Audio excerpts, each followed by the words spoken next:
Religião, um tema que mexe com todo mundo, né? Para muita gente é um verdadeiro porto seguro, aquilo que dá sentido para a vida. Para outras pessoas, pode ser um labirinto de culpa, de conflito. A verdade é que a linha que separa a fé da saúde mental é uma das coisas mais fascinantes e complexas da experiência humana. E é exatamente essa fronteira que a gente vai explorar hoje. E a gente já começa com a pergunta que, olha, ecoa há séculos. Será que fé e loucura são vizinhas? Desde a antiguidade, pensadores, médicos e religiosos debatem isso. Aquela experiência religiosa muito intensa, ela é um caminho para algo maior, para a transcendência? Ou será que é um sintoma de algum desequilíbrio? Para nos ajudar a navegar por esse terreno tão delicado, a gente vai se basear numa obra que é fundamental sobre o assunto aqui no Brasil. É o livro Religião, Psicopatologia e Saúde Mental, do psiquiatra e professor Paulo Dalgalarrondo. Ele fez uma das revisões mais completas que existem sobre o tema, e é a partir da pesquisa dele que a gente vai construir nosso papo de hoje. Certo. Então, para a gente poder entender a conexão entre religião e mente, a gente precisa primeiro, alinhar os ponteiros, né? O que exatamente a gente está chamando de fenômeno religioso? Vamos ver o que a nossa obra de referência diz? Primeiro, o conceito de religião. O livro define religião como um sistema, sabe? Algo coletivo, organizado. Pensa num conjunto de crenças, de rituais que um grupo de pessoas compartilha para tentar dar algum sentido para as coisas que a gente não entende, como o sofrimento ou a morte. É uma estrutura para a vida. Ok, isso é religião. Agora, religiosidade é um pouco diferente. É a dimensão pessoal da coisa. É o quanto cada pessoa lá no seu íntimo acredita, segue e pratica aquela religião. É a fé no nível do indivíduo, sabe? O engajamento de cada um. E aí a gente chega na espiritualidade, que é um conceito ainda mais amplo. Pensa nela como uma busca bem pessoal por conexão, por um sentido maior. E essa busca pode acontecer dentro de uma religião organizada, claro, mas também pode acontecer totalmente fora dela. É uma jornada bem individual mesmo. Beleza. Com essas definições na cabeça, a gente chega no coração do debate. A religião funciona como uma proteção para nossa mente? Ou ela pode se tornar um perigo? E a coisa não é simples. É como se a religião tivesse duas faces. De um lado, ela pode ser um escudo, dá propósito, oferece uma rede de apoio na comunidade, ajuda a gente a lidar com as dificuldades. Mas do outro lado, ela também pode ser uma fonte de risco. Pode gerar uma culpa que paralisa, levar ao fanatismo, justificar preconceitos e, em alguns casos mais extremos, até se misturar com delírios e psicoses. E olha só esse exemplo que é muito forte.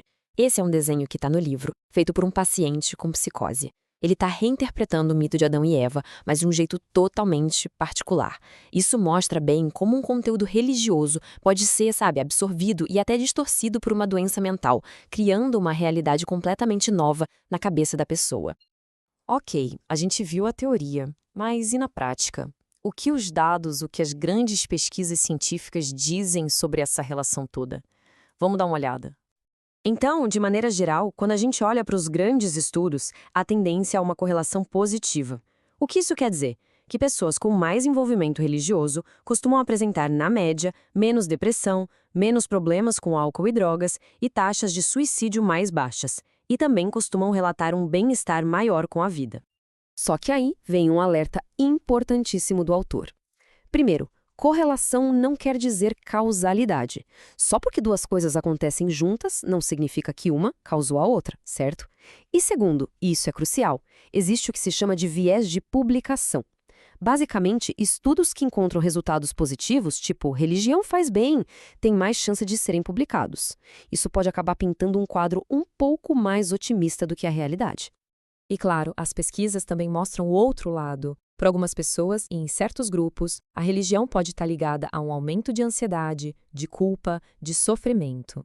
Isso acontece bastante em ambientes religiosos muito rígidos ou quando a fé de uma pessoa entra em choque direto com quem ela é, como, por exemplo, com a sua sexualidade.